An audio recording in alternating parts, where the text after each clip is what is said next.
Welcome to Senor Magallanes Fruit Farm and Lakeview Resort. Yan. So ngayon, medyo maulan siya ngayon dito sa farm, dito sa Cavite. Umuulan siya at napakahangin. Hindi lang ulan, kundi hangin. May dalang hangin. At napakalamig. Grabe yung ulan. Napakalamig dito ngayon. So, right now, the farm is very wet. Wet siya ngayon. So, ayan, may mga pinya kami.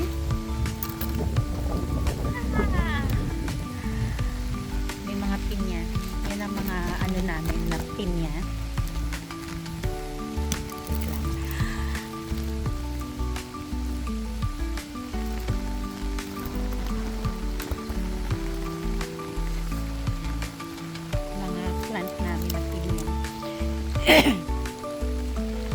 And then may mga mangoes. And then doon, you can see that. Yan. Those are durian. Pababa po yan doon. Sunod-sunod sila mga durian. So we have Mosang variety and Puyat variety of durian. Yan sila. Pababa. Then we have also mga saging. And then meron kaming aviork, avocado. Dito mga tanim namin na mga this one is mango. Marami kaming variety na mangoes. So hindi lang siya isang variety. Marami siya. This one, mga lansones na. Yung latest edition namin is the mulberry. Madali lang din. Madali lang din siyang patupuin. Yung mulberry. So, magkaroon ka lang ng cuttings. And then, tatanim mo lang yun at nag-grow ka agad siya, meron ka agad siyang fruits. So dito, nandito ang mulberry namin. That's the latest addition na tinanim namin dito sa farm, and now they are growing so very fast. Teka lang, tinatangay ang aking umbrella.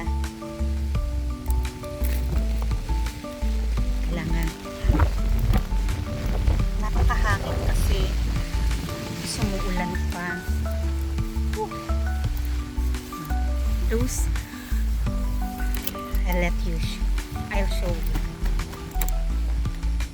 I'll show you the mulberry. Let's continue. Ito ang aming mga mulberries na tinanim. Last year din ito tinanim, pero tingnan nyo, lalaki na niya. Tapos yung iba neto, nagkaroon na siya ng prutas eh.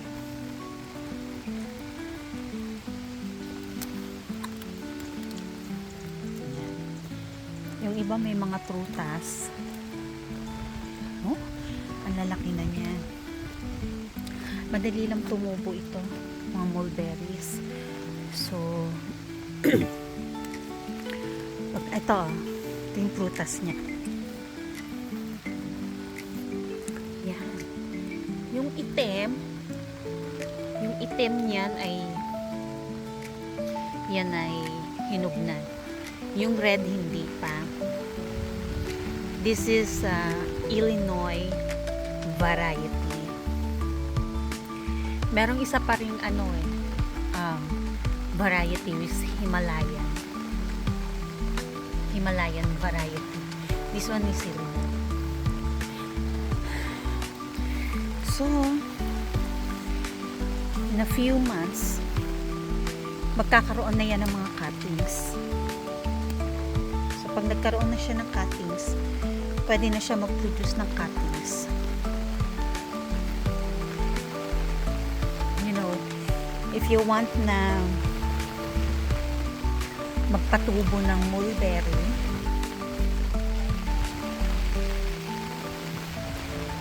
yan. Bigyan ko kayo ng cuttings. Diba? Ano? Lalaki na, oh. So nice. Diba? Marami sila eh. I think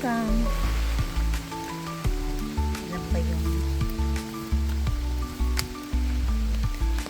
50 yata.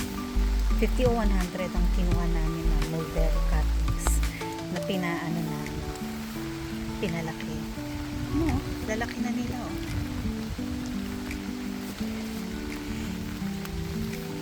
Hindi mahirap magpatubo ng mulberry. Kahit nga ako doon sa bahay namin, meron kaming mulberry na nasa nasa balde lang. At ang laki na rin niya. Nakapag-produce na rin siya ng fruits.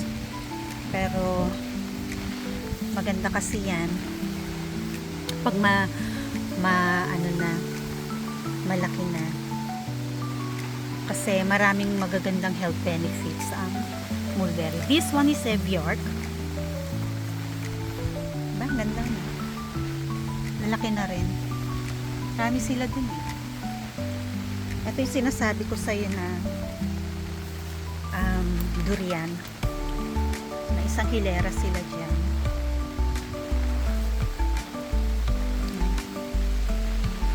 Yan yung mga una naming tinanim. Mga durian. Tsaka ito, mga puno na to ng Eviork. No? Hanggang babayan yung durian. So nice. Medyo inaalagaan nga ngayon kasi palagi nag-uulan dito sa Cavite. Maulan, mahangin. Kaya kailangan din ng protection nila sa mga ulan. Ito yung mga damo, nagsisilak yan, nagtataasa. So kailangan ititrim din yan. Grabe lamig. And then, as you can see, pagdating dito,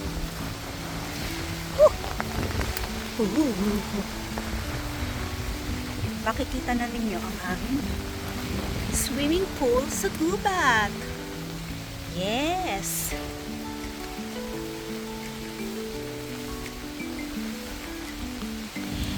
Matatapos na rin yan. God's time. Matatapos na rin. Konti na lang. Ipe-pebbles na lang nila yan. Kasi nag-uulan nga rito. Alam mo, kapag gagawa kayo ng swimming pool, make sure na sa summer para dire-diretso ang trabaho. Sa amin kasi naaantala because of the weather. Palagi kasing umuulan dito. But, you know, lang kembot na lang yan. It will be finished. This one is the swimming pool sa gubat. Diba? Yan ang swimming pool namin sa gubat. Eh, paano naman hindi magiging swimming pool sa gubat yan? Tingnan mo naman. Pag kayo nag-swim yan, etong mga makikita nyo. Pinapalibutan kayo ng mga puno. Kaya dito, kahit summer, ay, ang sarap pa rin. Kasi malamig pa rin kahit summer. Ang summer dito, nag-aano rin to 25, nag to 26. So, hindi siya maalinsangan. napakaganda rito. So, biruin nyo yan, no? Lalangoy kayo. Makikita nyo pulos puno. Diba? Para kang nasa gubat. Pero, nagsiswim ka sa swimming pool. Diba? Nakapaligid sa'yo mga puno. Diba? Pirinig nyo yan. Those are the sounds of nature. Diba?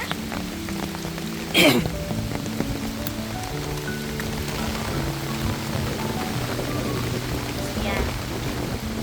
And then, yung tree house. Kita nyo yan yung tree house. Medyo kinover namin kasi nga yung hangin malakas masyado. So, pumapasok siya sa loob. Kasi yung hampas ng ng hangin medyo may kalakas na kinover mo. Pero ang sarap matulog dito, lalo na sa taas ng tree house. Oh! Ay, sobrang lamig.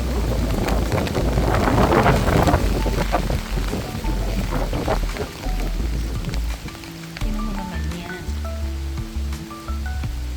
Ano naman makakakita na pulos puno ang iyong makikita. Diba? Dalawang tree house namin. Kung kayo ay nasa city, sawa na kayo sa pulos semento at building na nakikita. Gusto niyo naman na magkaroon ng pagbabago sa scenery nyo. You know, go, let's kayo rin. This one is the bonfire. Gusto magpo-bonfire dyan. So, sinet up na nila ito. So, dito yung bonfire. Diba?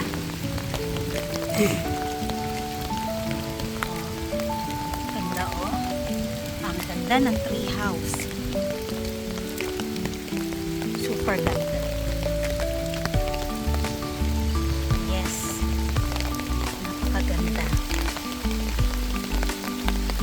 Oh. So, dito may walkway papuntang swimming pool. Yes. Oh. Tingnan mo naman yan. Ang ganda-ganda.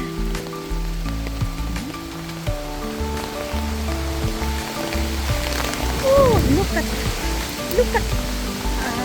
can hear the sound of nature talaga.